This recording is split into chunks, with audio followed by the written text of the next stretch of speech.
کڑوی زبان والوں کا شہد بھی نہیں بکتا اور میٹھی زبان والوں کا زہر بھی بک جاتا ہے۔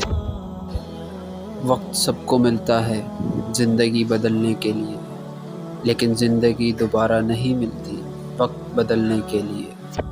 محبت سب سے کرو، لیکن اس سے اور بھی زیادہ کرو جس کے دل میں تمہارے لیے تم سے بھی زیادہ محبت ہو۔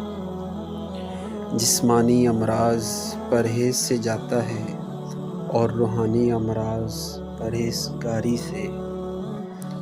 جن کی آنکھیں سجدوں میں بھیگتی ہیں وہ کبھی اپنی تقدیر اور قسمت پر رویا نہیں کرتے۔ اگر تم اس وقت مسکراتے ہو جب تم پوری طرح سے ٹوٹ چکے ہو تو تم یقین جانو کہ دنیا میں تمہیں کبھی کوئی توڑ نہیں سکتا۔